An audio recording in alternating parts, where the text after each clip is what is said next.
अस्सलाम वालेकुम। Horror stories Dane में आप सब लोगों को खुशामदीद। आज की जो हॉरर स्टोरी हम सुनेंगे और जिनसे सुनेंगे उनको आप सब जानते हैं। उनका नाम है हारून। हारून मेरे बहुत अच्छे दोस्त हैं। अच्छा, इनकी पिछली स्टोरी आप लोगों ने बहुत पसंद की। और जब दूसरे दिन वो जब स्टोरी ऑन एयर गई और उसके दूसरे दिन जब मैं इनसे मिला तो इन्होंने अपनी नानों से मेरी बात कराई। बहुत ही प्यारी और बहुत ही शफ़क़त वाली ख़ातून। मतलब उन्होंने जिस तरह मुझसे बात की मुझे अपनी नानी याद आ गई। वो भी मुझसे बहुत मोहब्बत करती थी जैसे हारून की नानी इनसे मोहब्बत करती हैं। ये नानो कहते हैं, मैं नानी कहता हूँ, ठीक है। पंजाब की वजह से नानो हो गई और हमारी नानी हो गई, लेकिन नानियाँ बहुत मोहब्बत करती हैं। मुझे अपनी नानी याद आ गई और वो इनकी नानी ने एक बात कही थी कि जब उन्होंने ये स्टोरी सुनी तो वो सुन के बहुत रोईं। वाक़ई जब लोग अपनी पुरानी कोई ऐसी बात सुनते हैं जिसको, और उन लोगों की बात जिनको वो बहुत चाहते हैं, आंसू आ ही जाते हैं। तो मिलते हैं हारून से और सुनते हैं इस दफ़ा ये हमारे लिए क्या स्टोरी लेके आए। अस्सलाम वालेकुम हारून। वालेकुम अस्सलाम। जी हारून, सुनाएं क्या स्टोरी लेकर आए आज। सर पहले तो आपका बहुत शुक्रिया। अच्छा, आपने जो इतने अच्छे अल्फाज से मेरा तारुफ करवाया इसके नहीं लिए नहीं मुझे यार, आपकी नरेशन और आपका सुनाने का तरीका, जिस तरह आपने सुनाया पिछली स्टोरी, पता नहीं अंदर से एक फीलिंग आती है उसको सुन के कि यार बहुत ही जब दर्द की बात हो तो दर्द फील होता है और जब खुशी की बात हो तो खुशी भी फील होती है, लेकिन दर्द ज़्यादा था। आज क्या सुना रहे हैं वो सुनते हैं और फिर देखते हैं कि सर क्या है। आज की जो कहानी है इसे मैं कहानी नहीं कह सकता, ठीक है, क्योंकि किसी के लिए, हम लोगों के लिए शायद वो सही। कहानी होगी, लेकिन वो किसी की ज़िंदगी है अच्छा, जिसको मैं आज बयान करूँगा। और वो इत्तेफाक से आपने मेरी नानी का ज़िक्र किया, तो ये आज की कहानी भी उन्हीं के बारे में। नानी मत कहिए, नानो ज़्यादा अच्छा लगता है आपके मुँह से। मेरी नानों के ऊपर की ही ये कहानी है।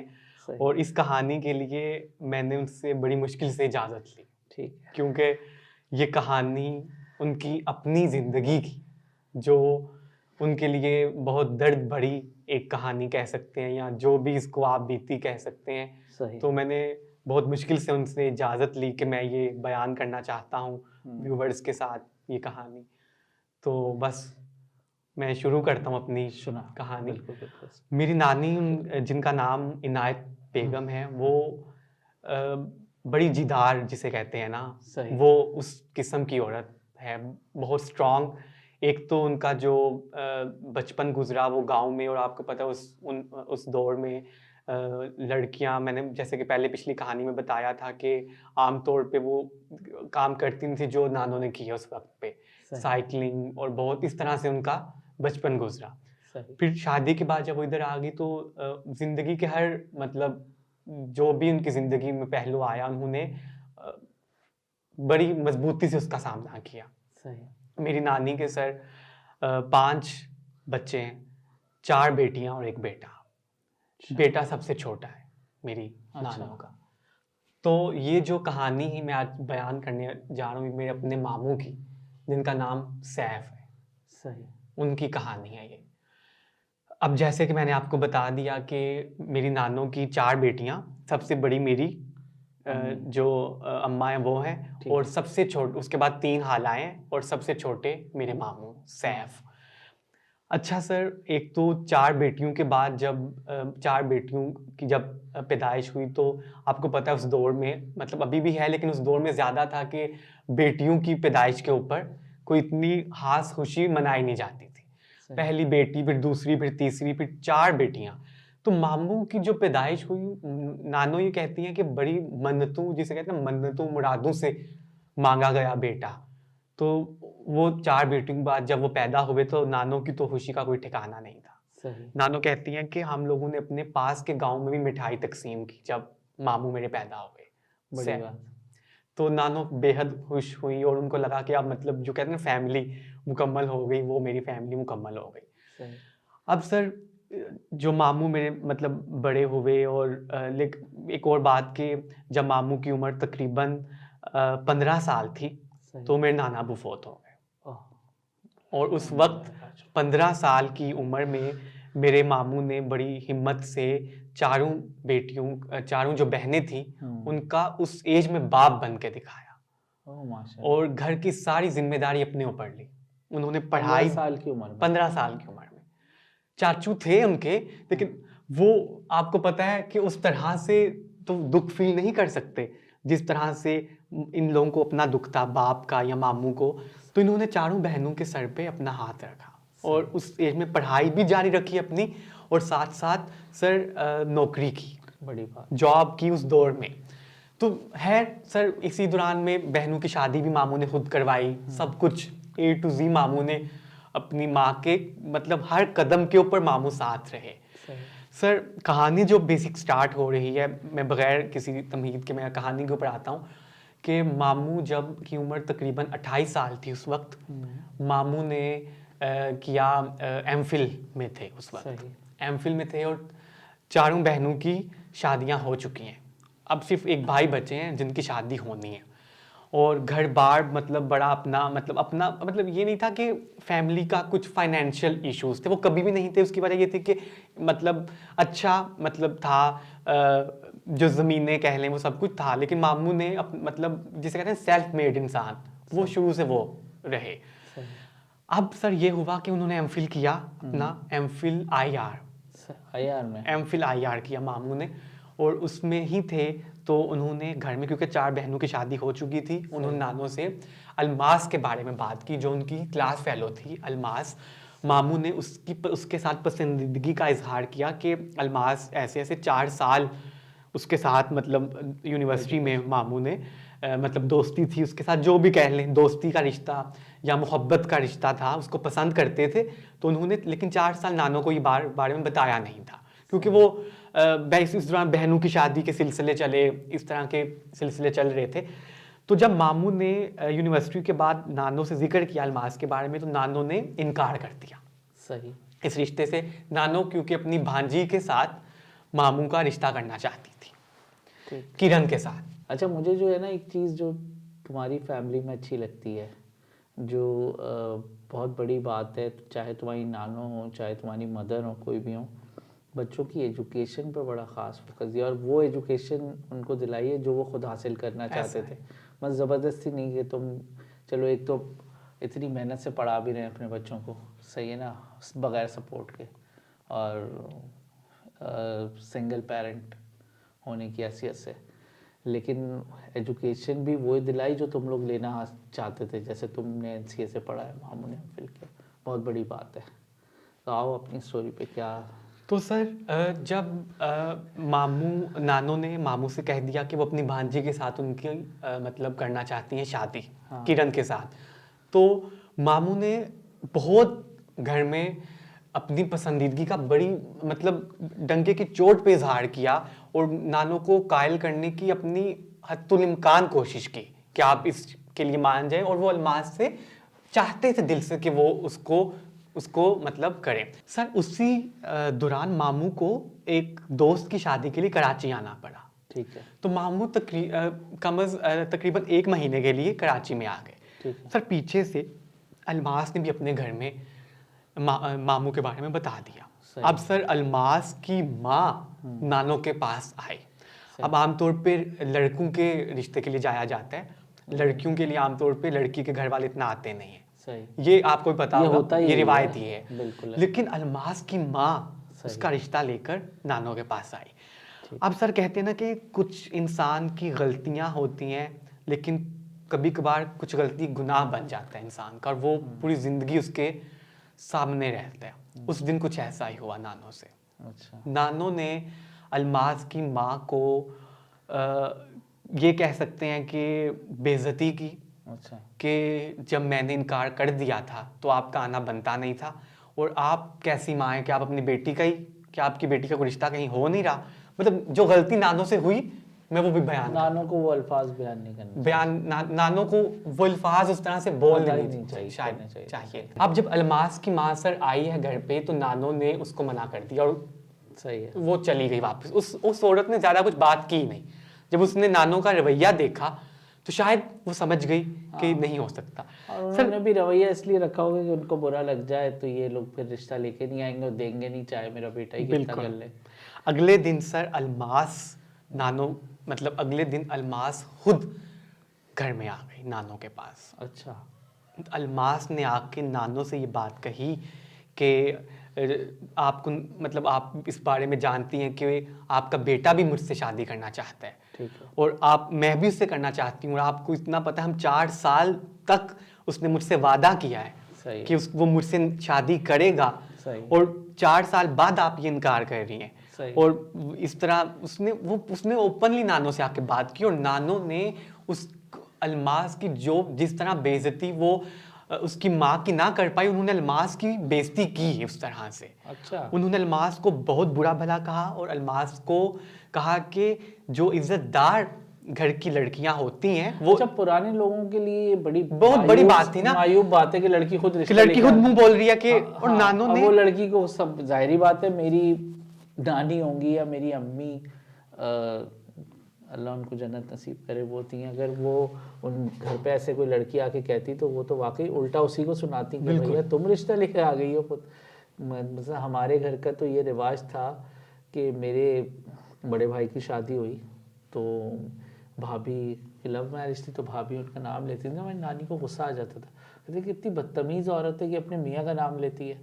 तो नाम लेना मियाँ का तसव्वुर नहीं है। एक लड़की आके खुद जो घर पे अपना रिश्ता लेके आ जाए और अपने रिश्ते की बात करे या उसके घर वाले आ जाए, तो हमारे घरों में पुराने वक्तों में, आज की बात तो नहीं है लेकिन पुराने वक्तों की जो औरतें थी या पुराना जो दौर था उसमें उनके लिए तो बहुत मायूब समझा जाता था, बहुत मायूब बात है। इसीलिए नानो ने उस लड़की की मतलब कह लें आपके तुम जो बार बार कह रहे हो ना बेइज्जती की, वो मसला ये कि तुम एनसीए में पढ़ लियो, सही है ना, और को एजुकेशन में पढ़े हो, सही है ना, और आज अब 2023 में जो दौर चल रहा है, बल्कि 2024 लग गया है, तो 2024 के हिसाब से तुम अपने हिसाब से सही कह रहे हो, लेकिन अगर तुम पीछे चले जाओ, कितने साल पुरानी बात है ये? सर ये तकरीबन आप कह लें कि आज से तकरीबन 10 साल पुरानी बात है। 10 साल पुरानी भी हो, 20 साल पुरानी हो, 5-7 साल पुरानी पहले भी, मतलब 2-3 साल 4 साल 5 साल पहले भी तसव्वुर नहीं हो सकता कि हमारे घरों में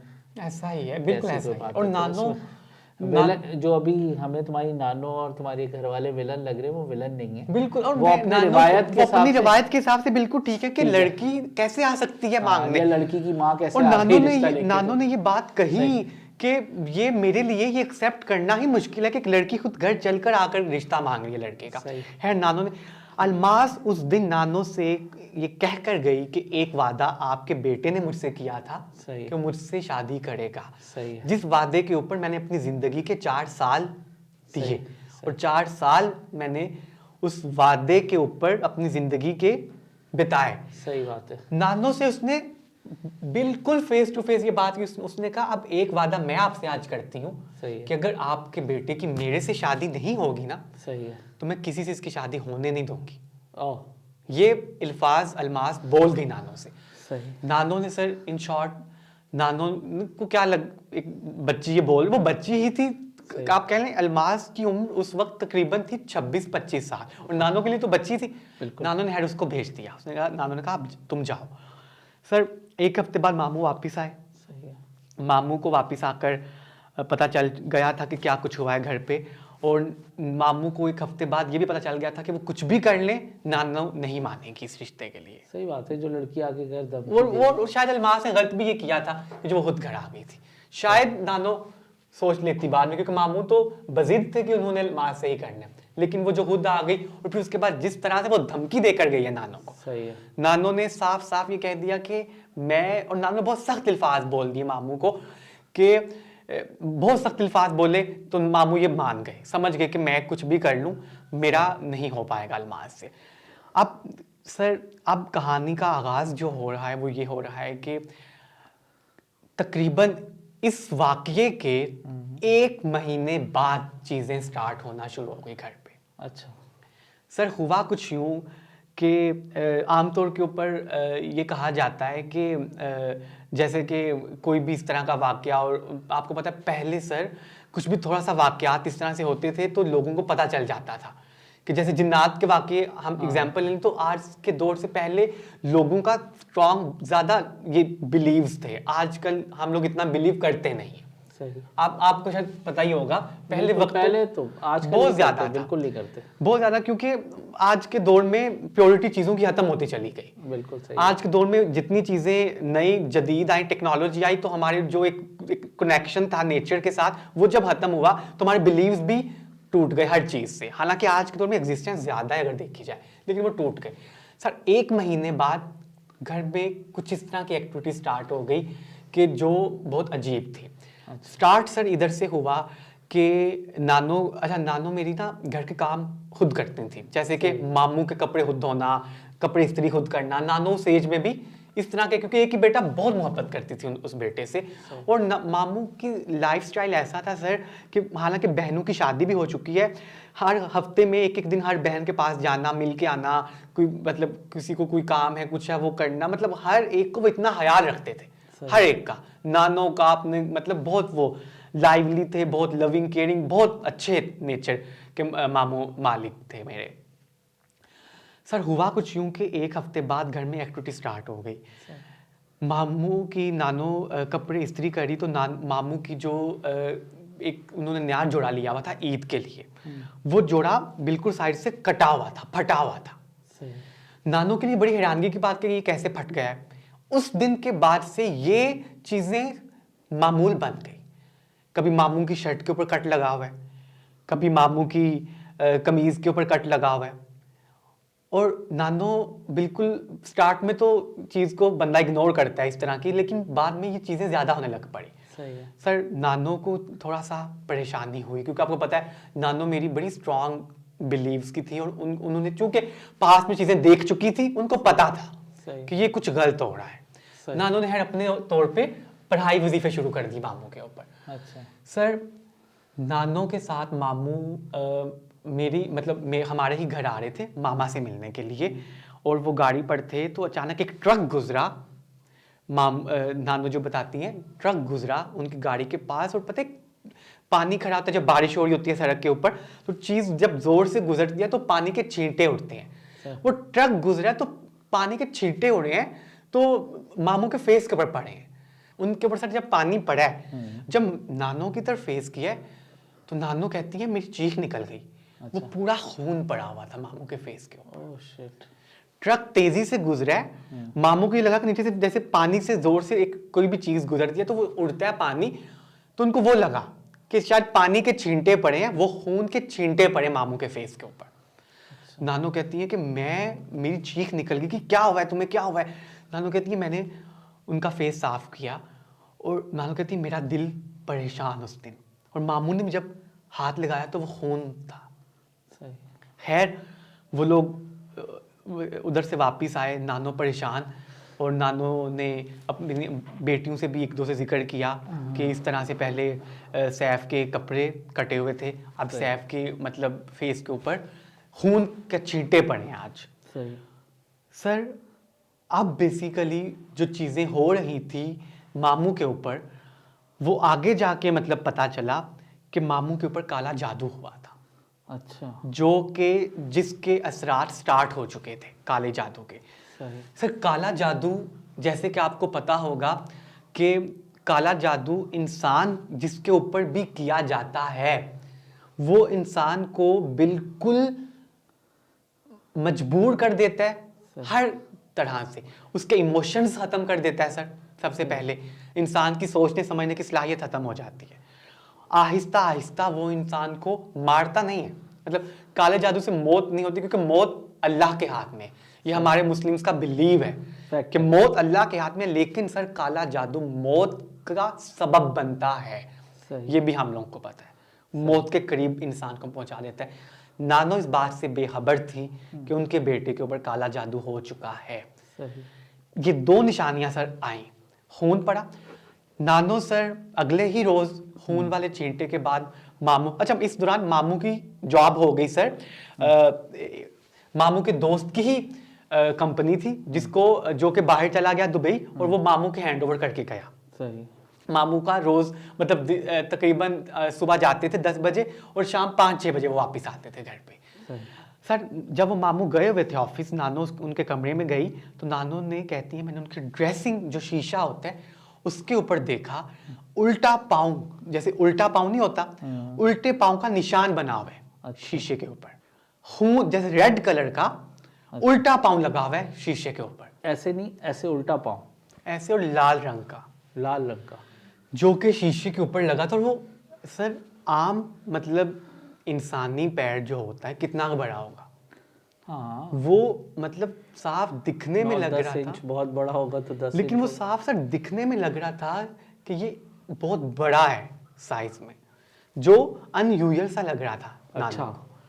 सर नानो ने अक्लमंदी उस टाइम के ऊपर ये कही कि उसको साफ नहीं किया ताकि सबको दिखाने के कि घर में बेडरूम के शीशे, मामू के कमरे के मतलब बेडरूम में ड्रेसिंग के शीशे के ऊपर ये लगा है। ठीक है। नानो ने उसको साफ नहीं किया। नानो ने अपनी चारों बेटियों को बुला लिया, क्योंकि नानो की जिंदगी में कौन था, बच्चे थे, चारों बेटियों को बुला लिया घर पे, और परेशान है वो। उन्हें सबको दिखाया, उन सब ने भी कहा कि ये तो वाकई बहुत एक अनयूजुअल सी चीज़ है, ये क्यों, ये, और वो लाल रंग का प्रॉपर सब जैसे लगता है खून के कतरे नीचे नहीं आ रहे होते। अच्छा। ये सर उन लोगों अच्छा, ने, ब्लड से बना हुआ था वो ब्लड से बना हुआ था, ओह, कि कोई जैसे कोई चीज़ भाग के गई है। जब सर कमरे को मजीद ये जो मेरी सबसे छोटी खाल है, उन्होंने ये कहा कि अगर ये पाँव लगा है शीशे पे, कमरे में कुछ ना कुछ और भी हुआ होगा फिर। सही। उन्होंने कमरे को मजीद देखना शुरू कर दिया सर मामू की जो अलमारी थी वो उसके ऊपर बिल्कुल एक लाइन सी पड़ चुकी थी, जैसे कहते हैं दरार सी आ जाना, अच्छा। वो पड़ चुकी हुई थी। एक नंबर 2 ये पहले पाँव एक है कमरे ड्रेसिंग के ऊपर लगा, अलमारी के ऊपर दरार सी पड़ चुकी हुई है। सही। उसके बाद सर मामू की अलमारी में जितने कपड़े थे सबको लगता है जैसे केंची के साथ काट दिए। ये तो अक्सर सुना है मैंने, काले इल्म में ये है कपड़े फट जाते हैं और केंची के सारे कपड़े अलमारी में कटे हुए पड़े हैं। सही। सर इन मतलब एक आपको पता है कि भाई से कितनी मोहब्बत, बिल्कुल अकलौता भाई, नानो का इकलौता बेटा। इन लोगों ने सर मतलब जितने जितने अपने रिसोर्स इस्तेमाल कर सकती थी इन लोगों ने किए। नानो के जो भाई के थे दोस्त, एक पीर, उनकी मतलब वो बहुत अच्छे उनके साथ थे। नानो ने अपने भाई को कॉल की, उनको कहा कि ऐसे ऐसे मेरे घर में ये हो रहा है सैफ के साथ, उसके कमरे में। अच्छा, अब इन लोगों ने ये सोचा कि सैफ आएगा तो वो परेशान हो जाएगा, उसको ये सब कुछ बताएंगे, तो उसको नहीं बताते ये। अच्छा। शायद ये गलती की, जो मुझे लगता है कि बता देना चाहिए था। सही।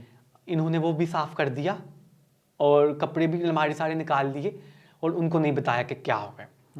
सर अब था ये चीज़ें जो कहता है ना कि जब कोई भी इंसान की जिंदगी में कोई तूफान आ रहा होता है तो उससे पहले खामोशी होती है। सही। और जब एकदम वो तूफान जिंदगी में आ जाता है, ये चीजें अभी खामोशी ही थी। अच्छा। खामोशी में हो रही है कि वो पाँव लग गया, कपड़े कट गए, अभी हुआ नहीं। तब तक अभी इतनी परेशानी भी नहीं आई इन लोगों के ऊपर, नानो के दिल में, कि पीर साहब को कॉल पे उनके भाई ने कॉल के ऊपर बात करवा दी नानो की पीर साहब से। तो उन्होंने कहा हाँ मैं पढ़ाई करता हूँ, तुम ये वजीफा है, तुम ये वजीफा करके पानी के ऊपर दम करके सैफ को पिलाओ, तुम इस तरह से करो। तो हो किसी ने किया, वार किया, इसको कहा जाता है वार करना किसी के ऊपर, कोई अमल कर दिया होगा तो तुम फिक्र मत करो, मैं इसको देख लेता हूँ। सर लेकिन अब ये चीज़ें मामू को फिजिकली हार्म करने लगी। अच्छा। सबसे पहले जो चीज़ घर में हुई है, जो सबसे अनयूजुअल चीज़ थी, नानो को सर शुरू से ना घर में मुर्गियां रखने का बड़ा शौक था। सही। नानो की उस वक्त तकरीबन मतलब घर में तकरीबन 50 के करीब मुर्गियां थी पिंजरे में। अच्छा। नानो रखती थी। और नानो क्योंकि बेटियों की शादी हो चुकी थी, बेटा चला जाता था जॉब पे, चले जाते थे मामू, पीछे से नौकर होते, नानो होती थी, नानो अकेली होती थी, तो नानो मुर्गियां रख लेना और परिंदे रखती थी नानो घर पे। अच्छा। नानो को शौक था। सही। सर एक रात बाद, मैंने आपको बताया कि उन्होंने पढ़ाई शुरू की, तकरीबन 1 हफ्ता गुजरा है, पढ़ाई कर रही हैं। 1 हफ्ते बाद सर नानो सुबह उठी हैं, उनका मामूल था फज्र की नमाज के बाद वो मुर्गियों को खोल देती थी। और मुर्गियां ना सुबह सुबह आवाज़ें देने लग जाती हैं। नानो कहती है मुझे आवाज़ें नहीं आ रही थी सुबह सुबह मुर्गियों की। उन्होंने फजर की नमाज़ पढ़ी, मुझे आकर दरवाज़ा खोला पिंजरे का, मुर्गियां निकली नहीं बाहर। सही। फिर नानो ने जब देखा पिंजरे के अंदर 50 की 50 मुर्गियां मर चुकी थी ओह। एक रात में।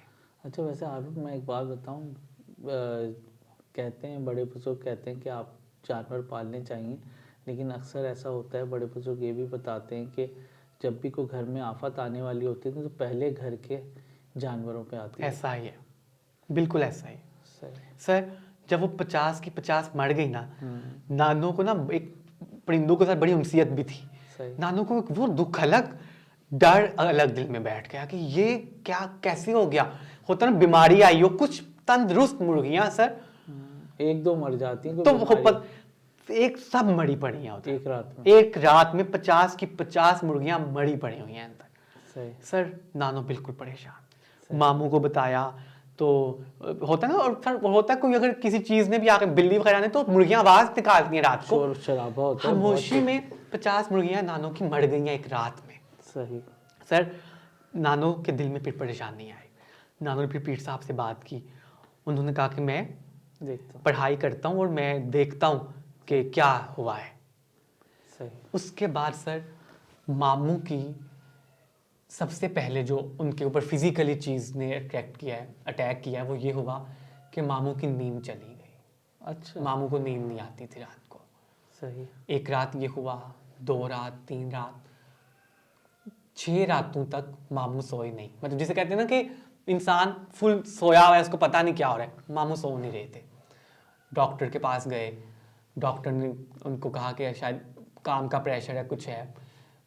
दवाई, जब 3 रातें नींद नहीं आई तो डॉक्टर ने नींद की दवा दी, उसके बावजूद मामू को नींद नहीं आ रही, सही। जिसकी वजह से उनकी हालत खराब होने लग पड़ी।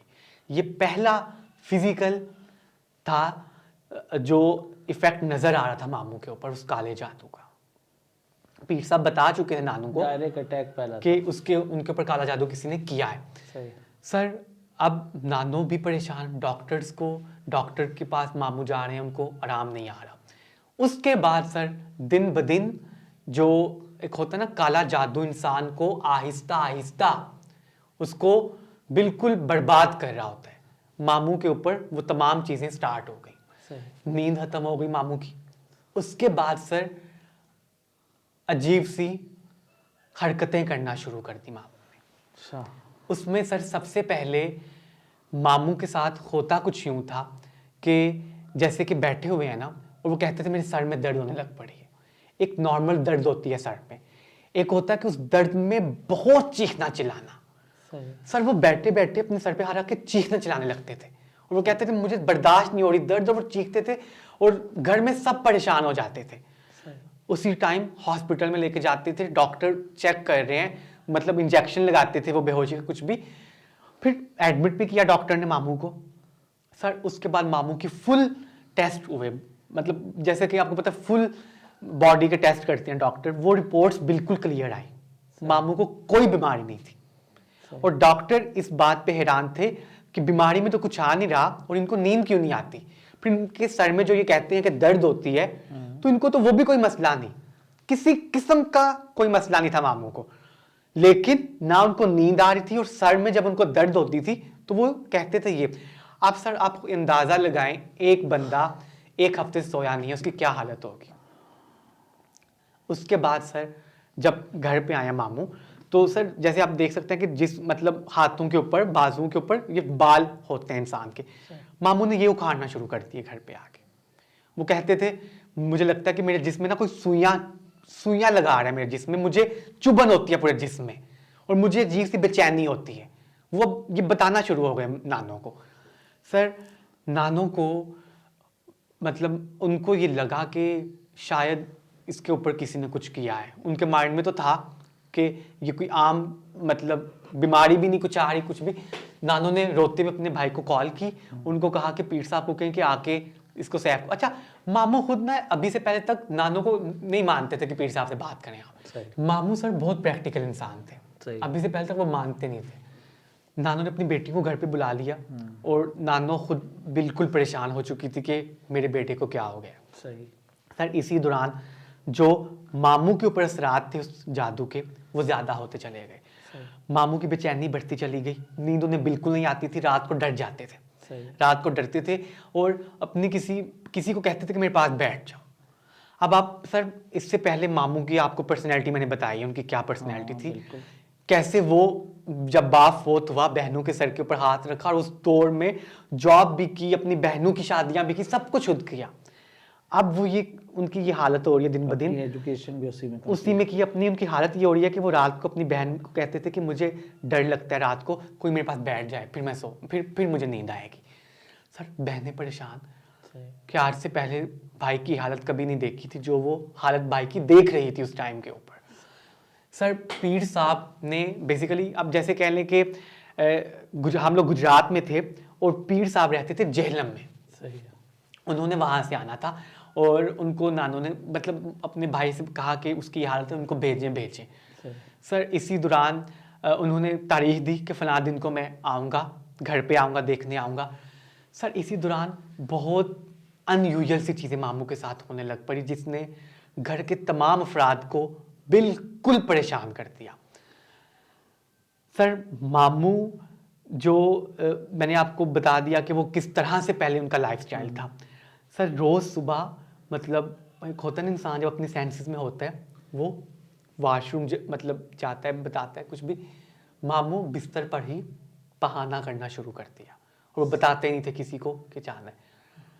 अब उनको बाजार कोई बीमारी भी नहीं है, सही, उन्हें कुछ भी नहीं है, सेंसेस में नहीं, सेंसेस मतलब सेंसेस में भी हैं, बातें कर रहे हैं, लेकिन पता नहीं चल रहा है कि वो ये सर इस चीज़ ने भी परेशान कर दिया नानों को। और उनके लिए ये बात, और वो होता है ना कि मामू को बताना, वो घर ना बहन ना माँ उनको परेशान नहीं करना चाहती थी। और ये इस वक्त मामू की एज क्या थी? मामू की एज 28 साल थी। उई हुई, मामू की एज 28 साल थी। क्या 28 साल तो नहीं होगी सर, बहुत मतलब मामू ने जब मैट्रिक किया उस वक्त उनकी 16 साल एज थी। ओह, मैट्रिक किया जब, उसके बाद 16 साल में फौरन कॉलेज चले गए। मामू के जो वालिद थे वो उस दौर के एमए इंग्लिश थे, तो वो घर में पढ़ाना, फिर डायरेक्ट मैट्रिक में एडमिशन करवाना, इस तरह से उनका एजुकेशन, बल्कि मेरी जितनी हाला और मेरी मामा थी सबकी एजुकेशन ऐसे हुई। माशाल्लाह। 28 साल थी और ये बिल्कुल एमफिल के बाद उनका ये वाकया शुरू हो गया।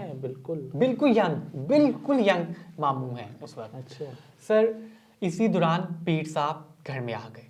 पीर साहब ने आए घर पे, उन्होंने मामू को देखा और उन्होंने उनके साथ बातचीत की, उन्होंने मामू से मिले, बातचीत की और जो भी उन्होंने करना था, जैसे उन्होंने उनसे मिले और तकरीबन आधे घंटे बाद उन्होंने नानो से, अब मसला ये भी था एक कि नानो के घर में कोई मर्द नहीं था और सही, जिससे वो बात कर पाते हैं, कुछ कर पाते, तो उन्होंने नानो को उतना ही बताया जितना नानो सह सकती थी। उन्होंने नानो को ये कहा कि तुम बिल्कुल ठीक समझ रही थी कि इसके ऊपर जादू हुआ है, काला जादू इसके ऊपर किसी ने सिफली करवाया है और वो आम सिफली नहीं करवाया। सही। एक सर जादू की भी टाइप्स हैं, एक मतलब किसी के दिल में मोहब्बत डालने के लिए लोग करते हैं, किसी के लिए एक जादू है किसी की जान ले लेने के लिए। मामू के ऊपर वो अमल हो चुका था और उन्होंने कहा था कि इसके साथ जो इस वक्त हैं, क्योंकि आपको पता है जब किसी के ऊपर काला जादू होता है तो वो जो कोई भी आमिल वो अमल करता है तो वो अपने मुवक्किलात भेजता है, वो तंग करते हैं उस बंदे को। सर उसने कहा कि इसके साथ जो कोई भी है वो आम बंदे ने नहीं भेजे हुए, और ये जो अमल इसके ऊपर हुआ है ना, ये समुंदर पार किसी ने किया है बैठ के ये अमल इसके ऊपर। और आपको पता है समुंदर पार की काट करना, उसका तोड़ करना बेहद मुश्किल होता है। सर नानो ये सुन के परेशान, उन्होंने कहा नानो को शक नहीं किया उस लड़की पे? नहीं, अभी तक शक किसी पर नहीं जा रहा नानो का। अच्छा। क्योंकि नानो ये कहती थी कि मेरी तो दुश्मनी किसी के साथ नहीं थी और मेरे बेटे के ऊपर ये कैसा अमल किसी ने कर दिया। सर इस दौरान वो पीर साहब ने नानो को तसल्ली भी दी कि मैं पढ़ाई करता हूँ, मैंने अभी भी इसके ऊपर पढ़ाई किया है, मैंने इसके ऊपर दम भी किया है, सब कुछ किया है। वो पीर साहब ये कह के चले गए, लेकिन माँ का दिल था सर, वो उनको चैन नहीं आ रहा था, उनके बेटे की हालत उनके सामने थी। उसके बाद मामू अपनी सेंसेस दिन ब दिन खोते चले गए सर। सही। वो जो उनके ऊपर जादू किया गया था वो उनके दिमाग के ऊपर असर किया, फिर उनकी बॉडी के ऊपर असर किया। मामू बड़े सेहतमंद, बड़े खुश शक्ल, बहुत मतलब बहुत प्यारे खूबसूरत नौजवान, दिन ब दिन पतले होते चले गए, रंग बिल्कुल पीला पड़ गया, आंखों के नीचे सो नहीं रहे थे, आंखों के नीचे हल्के आ गए, और फिर एक बंदा सो नहीं रहा और उसकी बेचैनी का अंदाजा लगाए, एक बंदे को नींद की दवा के साथ भी नींद नहीं आ रही। फिर उसके बाद मामू 1-2 दिन बाद ये कहने लग पड़े नानों को कि मुझे अब कोई बंदे नजर आते हैं। सही। अब वो ये कहते थे कि वो आते हैं, वो चारों तरफ से बैठ जाते हैं और आग जला लेते हैं मेरे इर्द गिर्द। सही। वो अपनी माँ को ये बात बता रहे हैं। सही।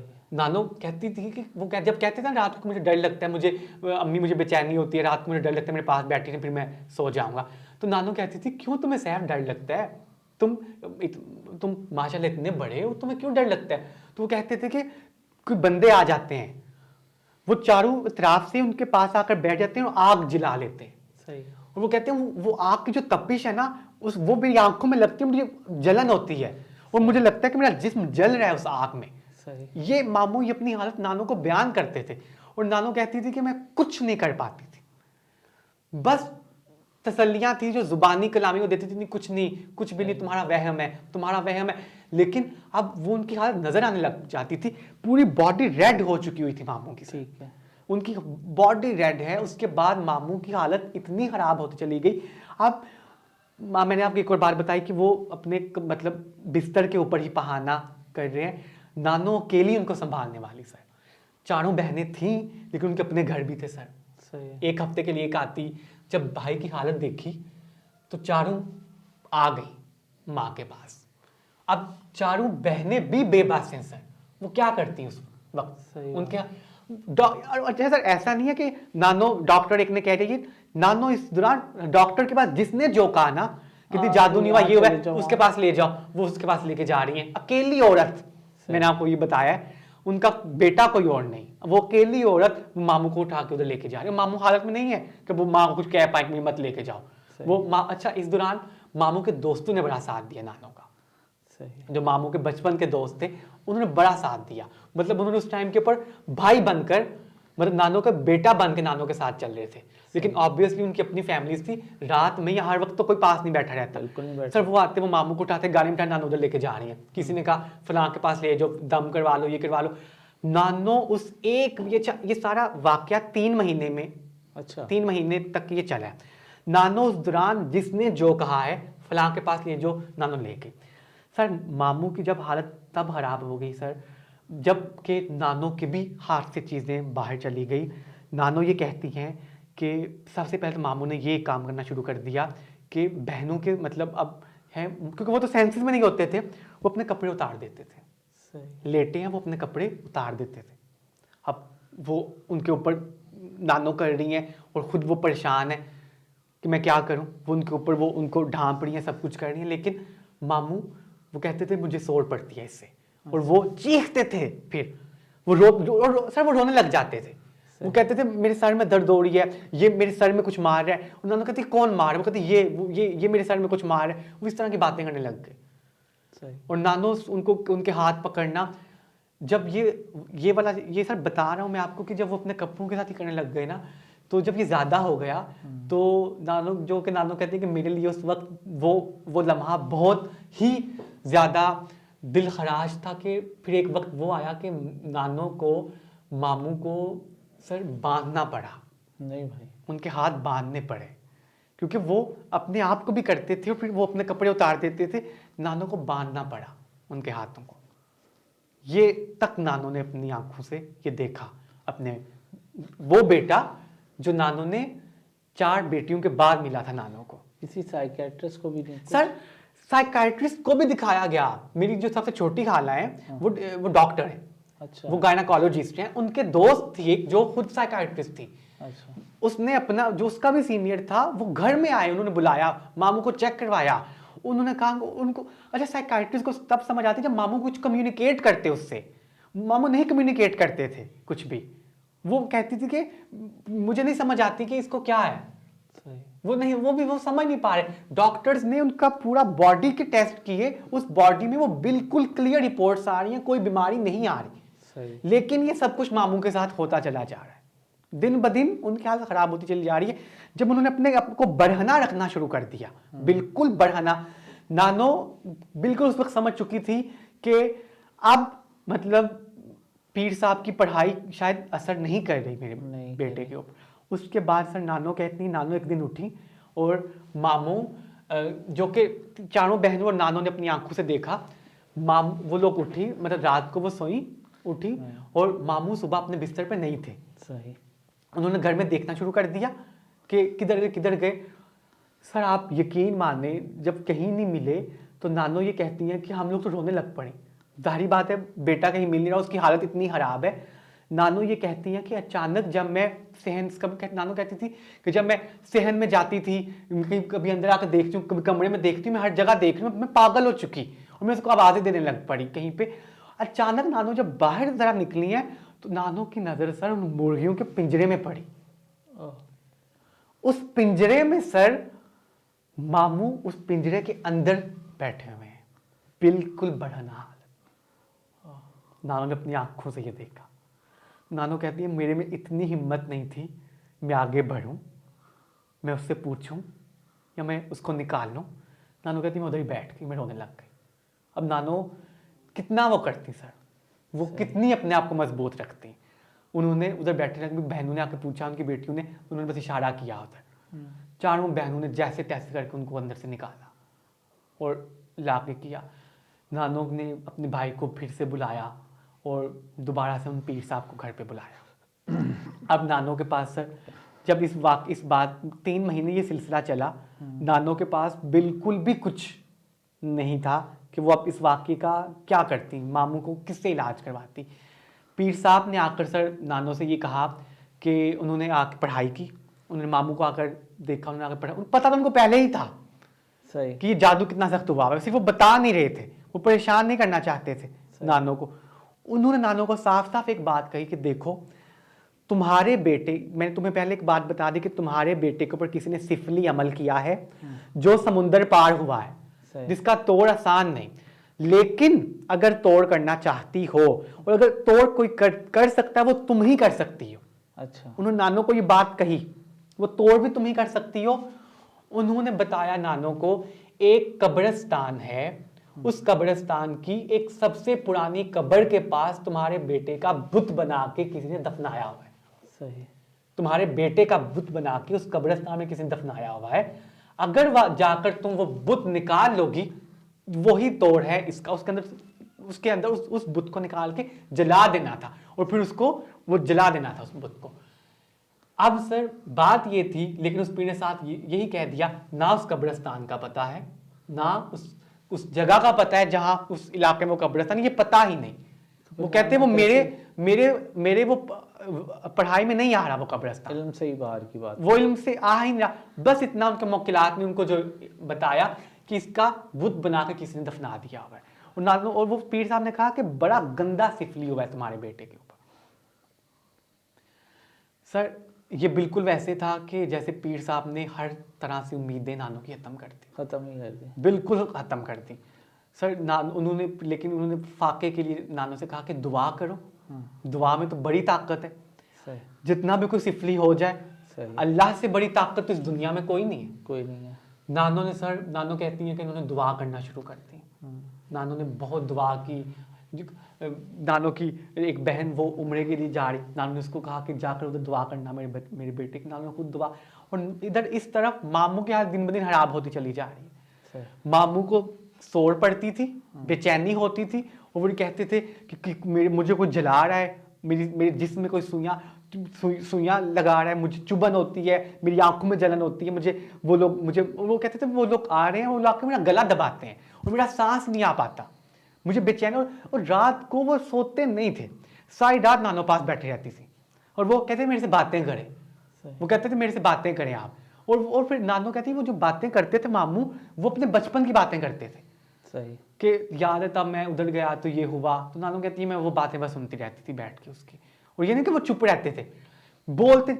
एक होता है ना कि बंदा सर, एक बंदा कि जो सो नहीं रहा तो वो मतलब बिल्कुल वो है, मामू बोलते चले जाते थे। सही। एक होता है ना बेचैनी है उसके अंदर, कुछ वो कुछ बताना चाहते हैं उनको लेकिन बता नहीं पा रहे उनको कि वो क्या फील कर रहे हैं। सर इसी दौरान जैसे अब एक माँ की आप दर्द समझ रहे हैं कि उस माँ के दिल के ऊपर उस वक्त क्या गुजर रही थी। मामू नानों ने हर एक से दुआ करवाई। कहते हैं कि सर माँ की दुआ में अल्लाह ने बड़ी ताकत रखी है कि अल्लाह ने माँ की परेशानी देखी तो सफ़ा मरवा को हज का रुकन बना दिया। बिल्कुल। सफ़ा मरवा को माँ की परेशानी देखते हुए अल्लाह ने सफ़ा मरवा को हज का रुकन बना दिया।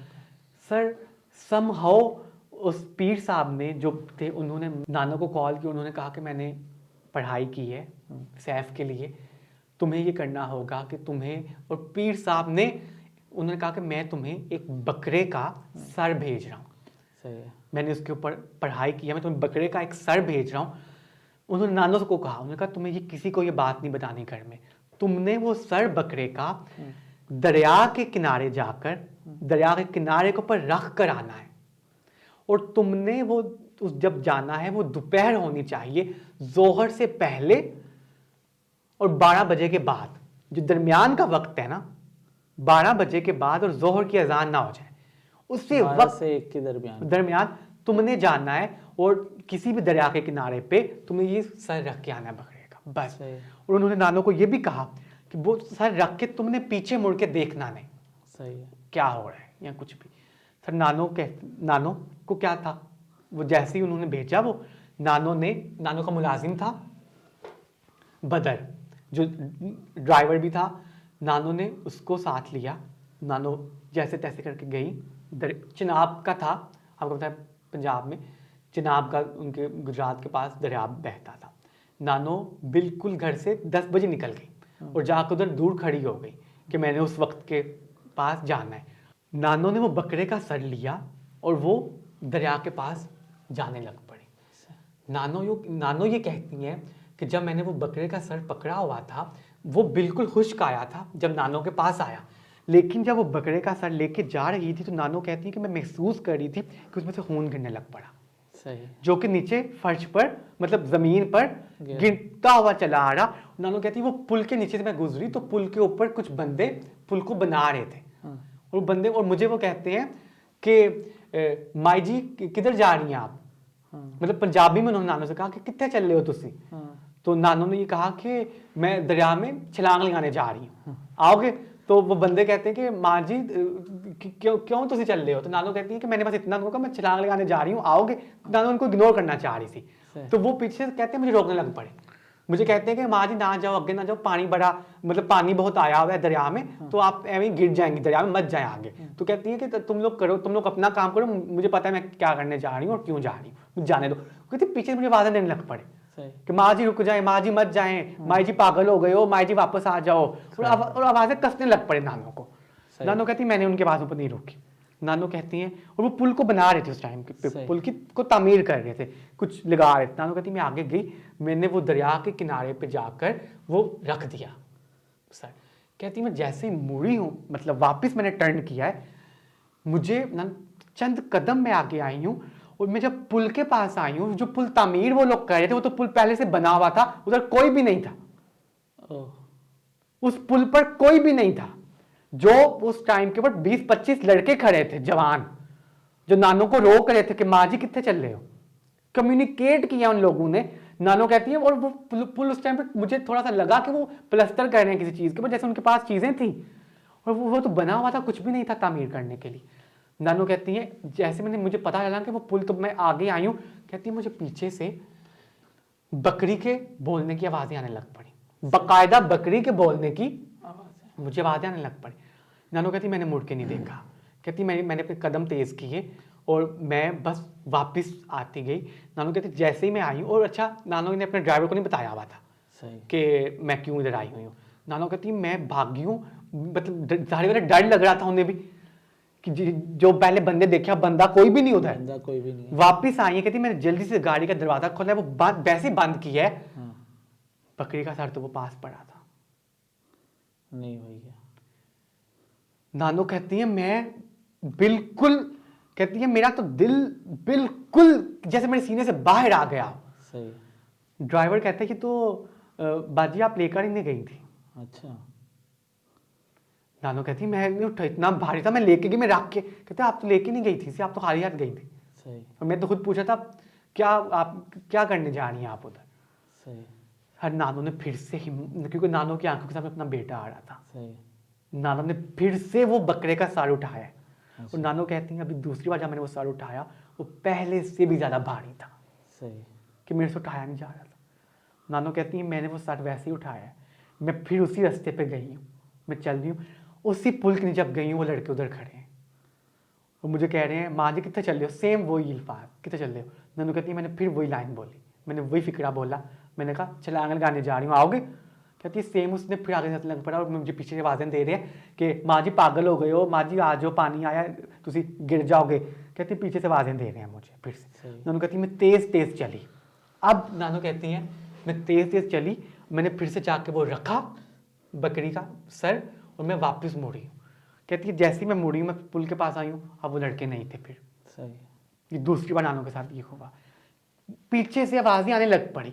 नानो कहती हैं जब दूसरी बार मैंने वो बकरी का सर दरिया के किनारे के ऊपर रखा है, मुझे दूसरी बार जो आवाज़ें आई हैं वो बकरी की आवाज़ें नहीं थी, बल्कि मुझे किसी के रोने की आवाज़ें आती थी, सही। जैसे कोई रो रहा हो। और जो रो रहा हो, और जो जैसे नानो कहती है मुझे मतलब जो नानो कहती है कि मुझे लग रहा था जैसे कोई डूब रहा है दरिया में और मुझे आवाज़ें दे रहा है कि मुझे बचाओ बचाओ। नानो कहती है मुझे ऐसी आप ऐसा महसूस, कहती है मैं भागी हूँ वापस, पर मुझे सांस चढ़ा हुआ है। नानो उस टाइम पे मेरी काफ़ी एजिड सर, मतलब आप समझ रहे हैं कि का 4 बेटियां एक बेटा, फिर वो 28 साल का बेटा, और नानो की एज काफ़ी उस टाइम पे भी थी। अब होगी 80। हाँ। अब सर नानो वापस आई, नानो कहती मैं भागती हूँ इस बार वापस आई हूँ। सर आप बिलीव नहीं करेंगे, तीसरी बार नानो जब गाड़ी में आई है वो बकरी का सर फिर उधर पड़ा हुआ है। और तेरी खैर। दूसरी बार वो रखेंगे, तीसरी बार फिर वो सर पड़ा हुआ है। ड्राइवर उनको ये कह अब की बार ड्राइवर को ये बात पता थी कि वो सर ले वो जो भी था उसमें, क्योंकि वो एक उसमें था ना कपड़े में लपेटा हुआ था कि वो तो आप लेके गई थी। अब ड्राइवर ने भी वो देख लिया कि वो सर उधर मतलब वो तो उधर ही पड़ा हुआ है, वो जो लपेटा हुआ था उसका सर बकरी। तो लेकिन वो माँ थी। तीसरी बार नानो वो उसी सेम पैटर्न हुआ है, नानो कहती हैं मैंने वो रख के आई हूँ। तीसरी बार जब वो वापस आई हैं अच्छा तीसरी बार नानो कहती हैं जब मैं वापस मुड़ी हूँ ना तीसरी बार, जैसे होता नहीं कि कदम सख्त हो रहे हैं मेरे, दरिया के साथ जो पास की जमीन होती है ना वो थोड़ी सी नरम हो जाती है। नानो कहती है मुझे लगा कि जैसे मुझे कोई खींच रहा है पीछे। सही। नानो कहती मैं जल्दी से उधर से भागी हूँ, गाड़ी में आई हैं, गाड़ी में बैठ गई हैं, अब मतलब सर नहीं है वो। सही। जल्दी से नानो सर गाड़ी में आके बैठी हैं और आ गई हैं वापस घर में। शुक्र। सर जैसे ही वो घर में आई हैं उन्होंने पीर साहब को कॉल की, उन्होंने बताया उनको कि मैंने ये रख दिया। तो पीर साहब कहती जब मैंने उनको ये कहा ना कि मैं रख आई, तो पीर साहब हैरान हुए। अच्छा। कहते तुम रख आई? कहती हाँ मैं दरिया के किनारे। कहते हैं कि कुछ तुम्हें किसी ने रोका नहीं उधर? नानो कहती मैंने फिर बताया कि 3 बार मुझे रोका है उन्होंने। अच्छा नानो कहती है इसमें से जब मैं पहली बार जा रही हूँ, जो लड़का ऊपर खड़ा था वो कहता है कि उसने ये भी नानो से पूछा कि आपने क्या ये फेंकने जा रही है? मुझे लगा मैं फेंका हूँ, आप मत जाए आगे गिर जाएंगी। उसने ये तक कहा। और नानो कहती है एक बार मेरे दिल में वैसे आया कि इसको कहती हूँ रखा है आगे, वो तो मतलब वाकई मतलब मुझे डर लग रहा था, लेकिन नानो ने ये किया नहीं। नानो खुद गई हैं ना। उस पीर साहब नानो को कहा कि अगर तुम उस वक्त ये फैसला कर लेती कि मैं उसको पकड़ा देती तो तुम्हारे बेटे के ऊपर जो कुछ तो हुआ तुमने वापस नहीं आ पाना था उधर से। सही। लेकिन सर नानो ने वो सर रखा है, वापस आ गई सर घर पे। उस दिन के बाद भी एक अमल तो नानो ने कोशिश कर ली अपनी तरफ से, और ये पीर साहब की भी एक कोशिश थी उस जादू के तोड़ के लिए। सर उसके बाद नानो ये मतलब मामू की हालत बेहतर नहीं हुई मामू की हालत। उसके बाद ये हुआ सर घर में फर्श के ऊपर खून के छींटे पड़ने लग पड़े। अच्छा। जैसे किसी कोई चीज़ कोई ज़िबानी कर जाता। नानो कहती हैं बिल्कुल वो खून पड़ने लग पड़ा जो मैं उस बकरी का सर लेकर जा रही थी दरिया के किनारे पे, और वो फर्श के ऊपर गिरता था, वो ज़मीन को मैं गिरा हुआ उसके छींटे देखती थी, वही उस खून में से गंदी बदबू आती थी। नानो ये कहती हैं। और इस अमल के बाद नानो ये कहती हैं 2 रातों बाद हुआ ये, मामू के कमरे के पास एक काले रंग की बिल्ली आकर बैठ गई। सही। फिर वो बिल्ली उठी नहीं उधर से। अच्छा। मामू के कमरे के पास जब नानो ने पीर साहब, और नानो कहती है मैंने उसको पहले जब मैंने देखा मैंने उसको उठाया नहीं, मैंने पीर साहब को से पूछा, उन्होंने कहा उस बिल्ली को मत छेड़ना। सही। उस बिल्ली को वो मामू के कमरे के पास आके बैठ जाती। बस उन्होंने पीर साहब ने कहा कि हाँ बस अपने बेटे को उस कमरे में सुलाना मत। सही। जिधर आके वो बैठी हुई है, नानो फिर उनको उधर नहीं, वो नहीं रखती थी। सर मामू की हालत ठीक नहीं हुई। अच्छा। मामू की दिन ब दिन हालत खराब, और मामू ने मतलब जब भी उनको मौका मिलता, वो जो होती नहीं, क्योंकि घर में आमतौर के ऊपर चूड़ियाँ होती हैं, वो उसको पकड़ लेते अच्छा। और वो अपने आप को कट लगाने लग पड़ते, अपने हाथ के ऊपर, बाजू के ऊपर वो लगाने लग पड़ते। अब वो बात भी नहीं करते थे घर में किसी के साथ। उनकी जो एक कम्युनिकेशन थी, जो अपना दर्द बताते थे कि मैं ये देख रहा हूँ, ये हो रहा है, वो बताते नहीं थे। अब वो बिल्कुल आउट ऑफ सेंसेस हो चुके थे। उनको कुछ समझ नहीं आता था मैं क्या बात कर रहा हूँ। बोलते थे, लेकिन होता ना कोई बंदा बोल रहा है उसकी समझ नहीं आ रही। वो बोलते थे कुछ बताने की कोशिश, लेकिन समझ नहीं आती थी वो क्या कह रहे हैं। और वो किसी से, और जैसे इधर बात देख उधर हैं और बात वो कर रहे हैं, और जैसे कि किसी को कह रहे हैं कि बातें कर रहे हैं किसी के साथ, बाकायदा उनकी हालत होती चली गई सर। और जो नानो आप जो उन्हें देखता सर, वो यही कह, क्योंकि उनके सामने तो सैफ एक क्या था, और वो ये इस तरह से बन गया सर। इसी दौरान जो कहते हैं कि नानो की दुआ बहुत नानो कर रही थी। नानो ये कहती हैं कि दरवाजे पर एक दिन दस्तक हुई, और नानो का की जो मुलाजिमा थी घर की, सलीमा नाम था उसका, वो गई और उसने एक औरत, वो उसने आकर नानो को कहा कि एक औरत है, और वो कहती है कि मैंने इनायत से मिलना है। सही। और वो कहती है मुझे उसकी समझ तो नहीं आ रही, वो क्या बोल रही है, वो क्या कह रही है, वो बूढ़ी औरत है। वो कहती है मैंने बस, मुझे इतना समझ आया कि शायद वो आपसे मिलना चाह रही है, तो मैं उसको अंदर नहीं ला सकती, उसके कपड़े अजीब से अंदर नहीं आएगी, आप जरा आके बाहर देखें उसको। तो नानो कहती है कि मैं गई बाहर। सर उस औरत ने बिल्कुल सफ़ेद रंग का चादर, बड़ी सी चादर सफ़ेद रंग की ली हुई थी। वो एक बुढ़िया औरत थी, वो कोई बड़ी एजिड औरत नहीं थी, वो बूढ़ी औरत थी, और उसने अपना मुंह भी लपेटा हुआ था। और नानो कहती है जैसे जैसे हाथ कांप नहीं रहे होते कि इंसान ज़्यादा जब एजिड हो जाता है तो उसके हाथ कांपते हैं, बिल्कुल वैसे था सर। और बिल्कुल उसने नानो से ये कहा कि नानो कहती है कि उसने पहले आई तो मेरे ना, उसने सर के ऊपर ऐसे प्यार दिया है, मेरे सर के ऊपर। तो अब सर नानो के पास जो भी कोई फ़कीर कुछ भी आता था ना, तो नानो उसको खाली हाथ कभी नहीं भेजती थी। नानो को लगा शायद कोई फ़कीर है, मैं इसे दुआ करवा लेती हूँ अपने बेटे के लिए, अल्लाह वाली लग रही है, मैं इसे दुआ करवा लेती हूँ अपने बेटे के लिए। नानो कहती मैं उसके पास बैठी तो मैंने उसको कहा कि मेरा बेटा बीमार है, तुम उसके लिए दुआ करो। तो वो कहती है पता है मुझे। अच्छा ये तो मैं ऐसे बता रहा हूँ, पता है मुझे। वो नानो कहती है उसका अजीब सा लहजा, उस औरत का, वो अजीब से लहजे में बोल रही है, बस मतलब लेकिन समझ आ जाती है कि वो ये कह रही है कि पता है, मुझे पता है। सही। उस औरत ने सर नानो को ये कहा, 3 बस उसने फिक्रे बोले। एक उसने गांव का नाम बोला, एक उसने कब्र का नाम बोला, एक उसने कहती थी कि छां पंजाबी में, उर्दू में छां को कहते हैं छांव, मतलब दरख्त की छांव। दरख्त की छांव। गांव का नाम बोला, एक कब्र का नाम बोला, और कहती थी छांव। इतना उसने बोला है। नानो को समझ नहीं आई वो ये औरत क्या कह रही है नानो को। नानो ने उस औरत से कहा कि मैं, वो इतना क्या कि उठ गई। नानो कहती है कि मैंने उसको कहा कि आप बैठे, मैं कुछ लेके आती हूँ आपके लिए, आप बैठे कि कोई पैसे लेके आती हूँ कुछ भी।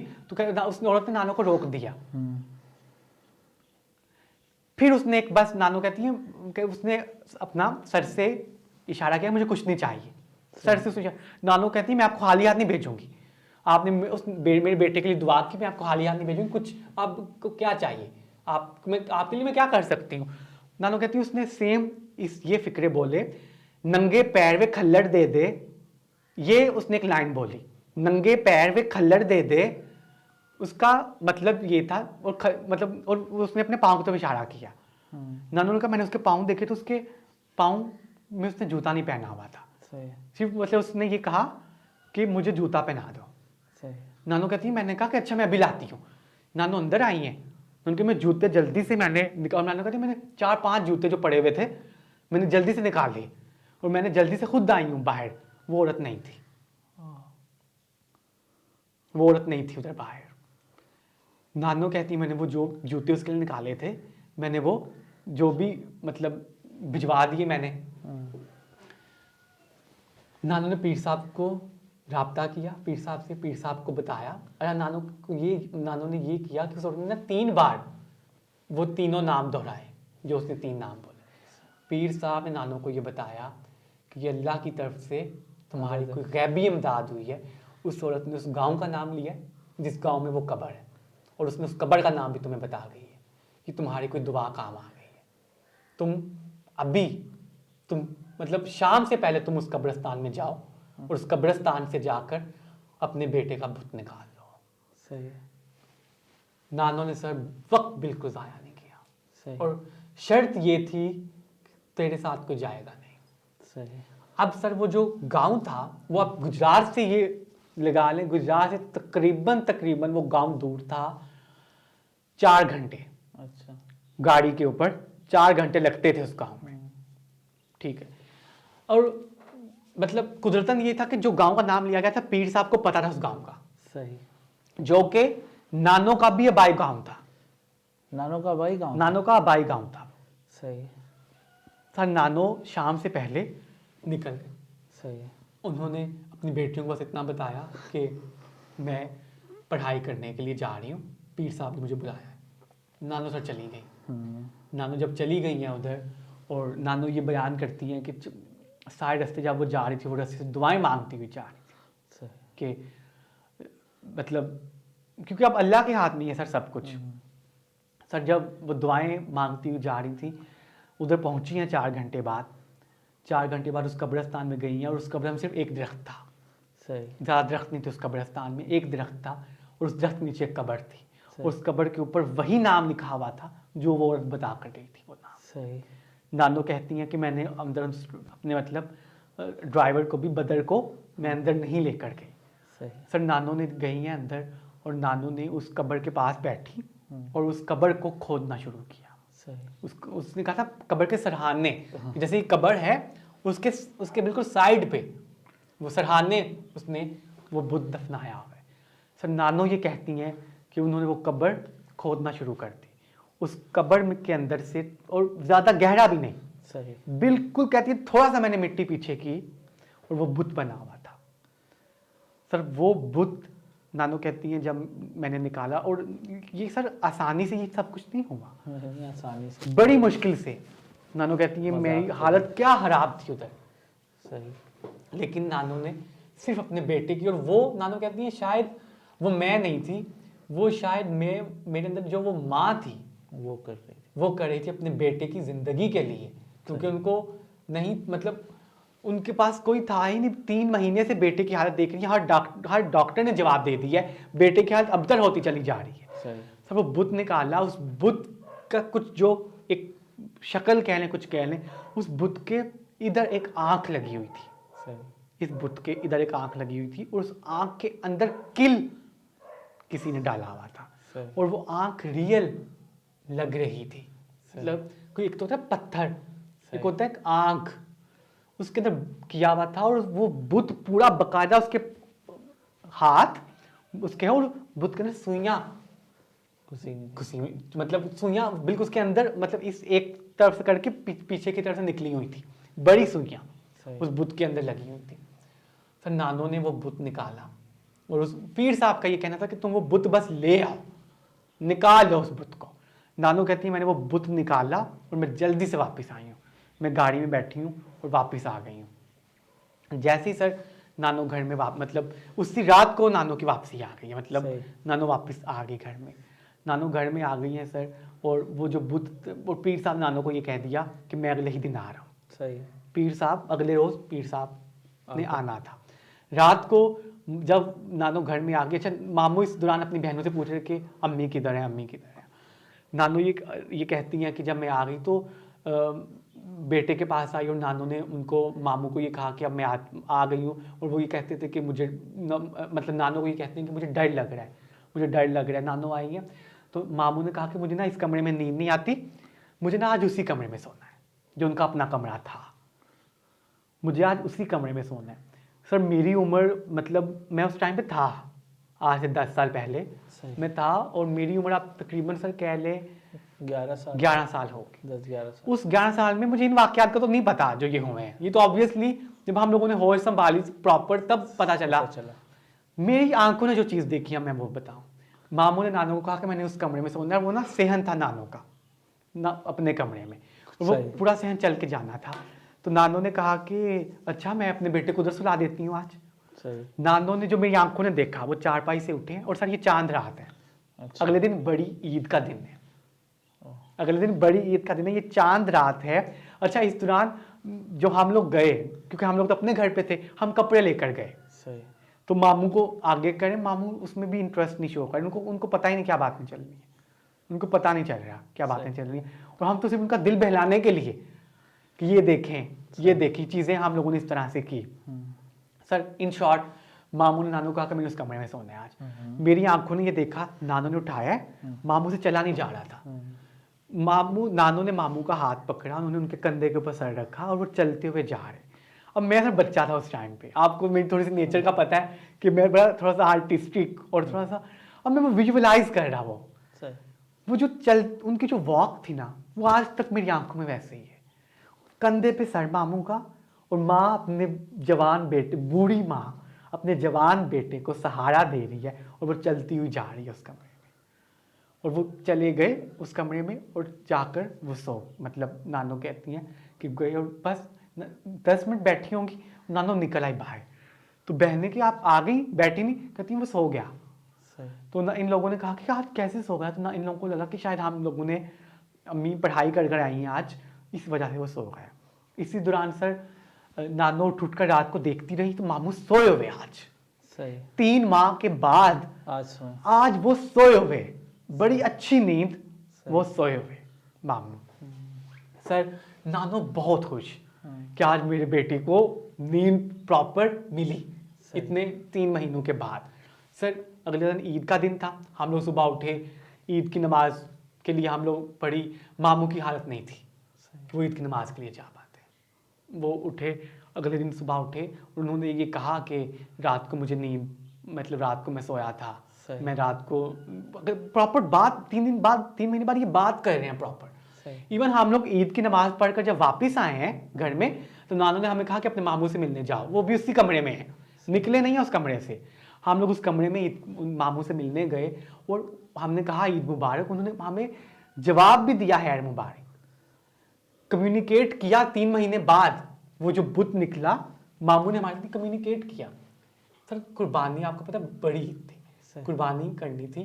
तो जब कुर्बानी का जानवर का आपको पता है छुरी के ऊपर हाथ लगाते हैं, तो वो छुरी के लिए हाथ लगाया, तो नानू ने कहा कि मैं सैफ से कहती हूँ वो छुरी के ऊपर हाथ लगाए, उसके नाम पे हम लोग कुर्बानी करेंगे, एक मतलब मैं चाहती हूँ कि उसके नाम पे हो।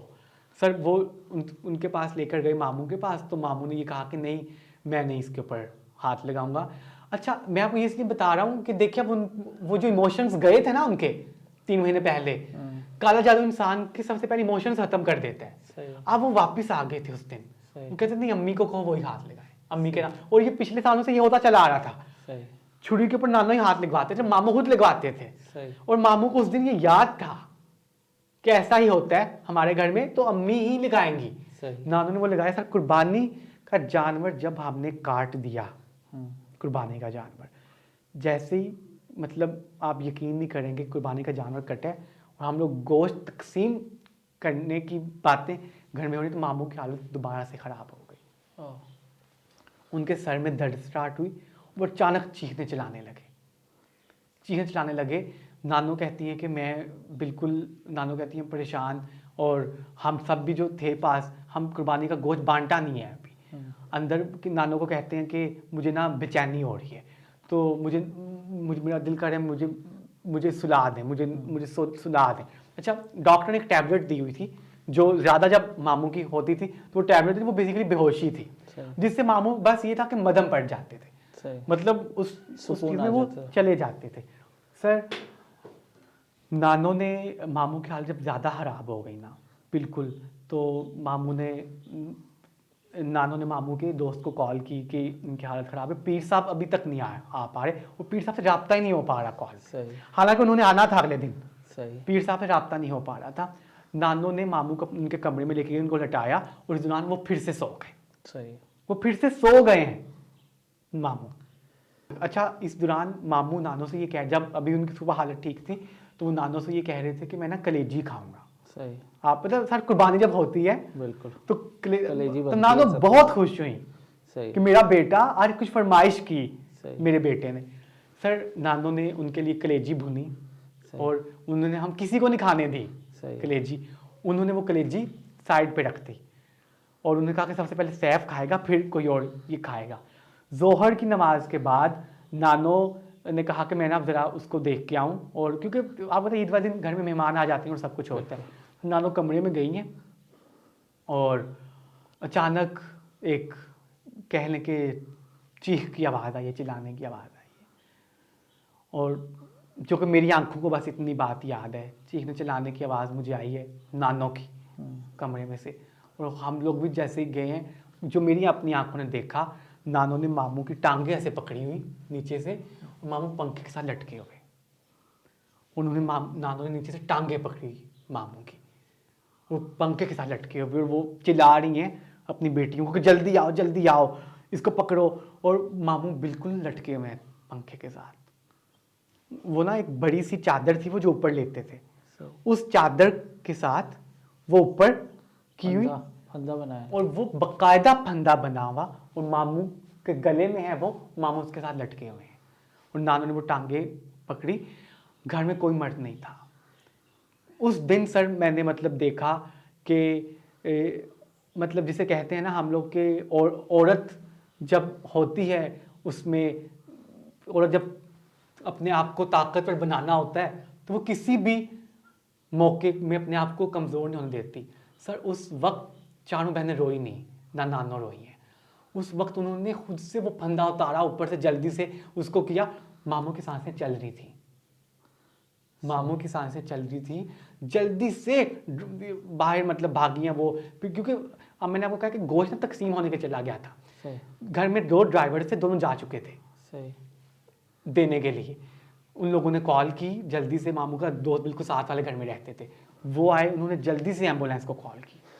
सही। अच्छा ये ना गांव का वाक़या है सर। एम्बुलेंस मतलब आ नहीं रही थी, इन लोगों ने गाड़ी में बिठाया मामू को, बस नानो साथ बैठी, गाड़ी भी मतलब छोटी थी, वो वाली नहीं थी, वो पीछे बैठी, नानो बैठी साथ में, उनको हॉस्पिटल ले गए।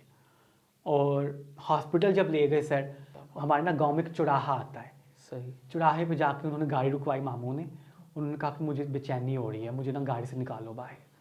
नानो ये बताती हैं, जो कि बाद में बड़ा बार जाकर नानो ने बात बताई।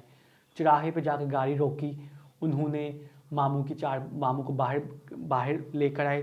पास ही ना उधर थोड़े लोग होते हैं, डेरे पे आपको पता है, चारपाई पे मामू को लिटाया। उस चारपाई पे वो लेटे हैं बिल्कुल खुले आसमान में, और उधर मामू की डेथ हुई। अच्छा। नानो के जो मामू के दोस्त थे, हाँ, उनको ये उसी टाइम पता चल गया कि मामू की सांसें नहीं चल रही। सही। लेकिन उन्होंने नानो को नहीं बताया सही। कि मैं, वो नानो उनसे पूछती रही कि ये क्या, ये बोल नहीं रहा, ये सो, तो वो कहते हैं हाँ शायद ये सो गए हैं। वो उनको, नानो के लिए सिर्फ उनको उधर से फिर अस्पताल लेकर गए। ईद वाले दिन आपको पता है सर, अस्पतालों में नहीं था, गवर्नमेंट हॉस्पिटल में लेकर गए। तो नानो ये कहती हैं, जब के बाद नानो ये कहती हैं कि जब मुझे अंदर लेकर गए तो डॉक्टरों ने उनको लिटाया और मुझे ना बस सैफ के पाँव नज़र आए, और वो ना जो वो नहीं होता, हाँ, वो लगाते हैं, तो उन्होंने वो किया, तो मुझे ना वो वसीम कंधे से पकड़ के बाहर ले आया, मुझे आके बैठा दिया। अब नानो कहती मैं उधर बैठी और मैं बस ये दुआएं कर रही हूँ। अब नानो उन कहती मेरे माइंड में कुछ नहीं था, मैं सिर्फ ये दुआ करती थी कि ये ईद का दिन है, घर में 4 बहनें हैं और चारों का बाप यही है। मैंने उनको बताया मैंने कैसे पाला था अपनी। अब ईद वाले दिन ए अल्लाह मैं बस इसको सही सलामत घर ले जाऊँ, मैं बस सही सलामत अपने बेटे को घर ले जाऊँ, अपनी बेटियों के दरमियान, समझ गए। नानो कहती है इतने में वो वसीम आया बाहर। नानो ने हमें बाद में बताया सर, बड़ी बात में वसीम ने आकर उन्हें ये कहा, कहती है आके बिल्कुल नानो के पाँव में बैठ गए वो। उन्होंने ये कहा कि अगर मैं आपको ये कहूँ कि मैं भी आपका सैफ हूँ और मुझे आप सैफ ही समझे तो आप क्या कहेंगे मुझे। तो नानो कहती मैं रोने लग गई, क्योंकि उस ऐसी बात क्यों कर रहा है। नानो कहती है मैंने उसे कहा कि मुझे अपनी सबसे बड़ी बेटी से बड़ा प्यार है, हम्म, लेकिन सैफ की जगह तो वो भी नहीं ले सकती। मैं ये कभी नहीं कहती कि सैफ की जगह वो होगी कभी। सही। तुम ये क्यों कह रहे हो कि तुम सैफ हो? कहती इतना भी वो ये कह रहा तो कहते उसने मेरे दोनों हाथ जोर से पकड़ लिए। इतने में वो स्ट्रेचर ले आए और मैंने देखा और वो सैफ था उसके ऊपर। उसके बाद नानो कहती है मुझे कुछ याद नहीं। मैंने जो अपनी आंखों में बस देखा, हम लोगों ने ये देखा कि बड़ी ईद वाला दिन था सर वो, और हम सब बैठे हुए और घर में अजीब सी दुआ की जा रही है। जो दोस्त गया हुआ था उसकी माँ घर में आई पहले, वो माँ घर में आई, आकर बैठ गई और उसने आकर मतलब उसको पता चल चुका था, उसने कॉल कर दी हुई थी, लेकिन उसने नहीं बताया किसी को, क्योंकि घर में सब लड़कियाँ थी 4 और हम छोटे छोटे थे बिल्कुल। सही। उन्होंने आके किसी को ना बताया, वो आकर बैठ गई और उन्होंने कहा कि वो सैफ तो मेरी जो अम्मा है उन्होंने ये कहा कि हाँ वो डॉक्टर के पास गई, लेकर गई हैं अम्मी, वो अभी बस आ ही रहा होगा, तो आप बस दुआ करें वो ठीक, अभी पहले से कल बहुत बेहतर है, कल रात को सोया भी था, आज तो बहुत बेहतर था, बातें भी सुबह कर रहा था, तो बस दुआ करें वो ठीक होकर आ जाए, वो भी गई हुई हैं।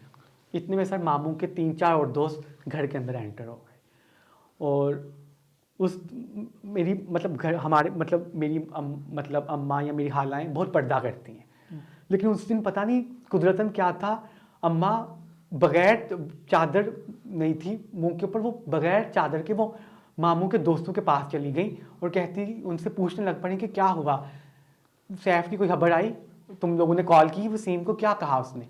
तो सर मैं भी बिल्कुल पास उनके खड़ा और ये मेरी अम्मा और पीछे से बाकी 3 बहनें भी आ गई और उन्होंने सिर्फ इतना कहा जो मेरे कान को आवाज़ आज तक याद है, उन्होंने कहा कि बाजी भाई सैफ की डेथ हो गई। उन्होंने ये अल्फाज बोले और उसके बाद सर कोहराम मच गया घर में। चारों बहनें उनके सर का जो वो कहती हैं कि हम लोग अपने भाई के मरने पे रोती नहीं थी, मतलब अपने बाप के मरने पे हम लोग रोती थी तो हमें ये चुप करवाता था, ये कहता था कि मैं तुम लोगों का बाप हूँ। उस दिन चुप करवाने वाला कोई नहीं था उनको। और इतने में एम्बुलेंस भी आ गई, उसमें से मामू को निकाल रहे हैं, वो हमारे सामने मतलब सुबह तक हम ईद की मुबारक उनको दे रहे थे। हम लोगों ने देखा वो एम्बुलेंस में उनकी मैयत को वो लोग लेकर आ रहे हैं और हम लोगों को ये फिक्र थी कि नानो मतलब पता नहीं किस हाल में होंगी, और नानो ने मतलब हम लोगों के लिए वो बर्दाश्त करना मतलब नहीं था, अपने सेंसेस में नहीं थे, मतलब चारों बहनें, तो नानो ने कैसे ये किया होगा। 1 घंटे बाद सर, ये भी मेरी अपनी 11 साल का मैं आपको वाकया बता रहा हूँ, मेरी अपनी आंखों ने जो देखा, दरवाजे पे मैं अपनी नानो से बहुत अटैच, आपको अंदाज़ा हो ही गया होगा। मैं दरवाजे पर ही खड़ा था, मेरे नानो का ही इंतज़ार था कि नानो किस हालत में होंगी, और दरवाजे पर खड़ा था तो वो दोस्त की गाड़ी आई और नानो बिल्कुल फ्रंट सीट पर ही बैठी हुई थी और वो सड़क पर ही गाड़ी रुकी और वो गाड़ी से उतरी और लोग ये पूछ रहे कि ये औरत कौन है। नानो में इतना पर्दा पाबंद थी सर, कितने सालों में आज तक मोहल्ले के मर्दों ने, गांव के मर्दों ने और कुछ औरतों ने नानो का चेहरा ही नहीं कभी देखा था कि सैफ की माँ कौन है। वो नानो निकली और नानो ने अपने सर से चादर उतार दी और नानो ने के बाल खुले हुए थे और नानो ने सबकी तरफ देखकर कहा कि सैफ की माँ आज उजड़ कर आ गई, मैं ईद के दिन उजड़ कर आ गई। लोगों ने आज अपना जानवर कुर्बान किए होंगे, मैं अपना बेटा कुर्बान कर कर आ गई। उन्होंने ये कहा और तब सबको पता चला कि अच्छा ये सैफ की माँ है। और बस नानो को मैंने इस हालत में सर देखा और हम सब ने नानो को पकड़ा, लेकिन आप सोच सकते हैं कि उस माँ के दिल पर क्या गुजरी होगी। और एक सर बस बात मैं और बता दूं कि अलमास मामू की डेथ के ऊपर आई, अलमास मामू की डेथ के ऊपर आई, कोई भी चारों बहनों में से ना माँ इस हालत में नहीं थी कि वो उनको पता चल पाता। बाद में कुछ रिश्तेदारों ने ये बताया कि अलमास आई हुई थी और अलमास की एक आंख नहीं थी। अच्छा, अलमास की एक आंख नहीं थी। वो काला इल्म जो किया गया था वो अलमास ने मामू के ऊपर करवाया था। उसने अपनी एक आंख की भी बीच में कुर्बानी दी थी, इतना सख्त उसने सिफली करवाया था। उस बुत के ऊपर जो वो आंख थी वो अलमास की आंख थी।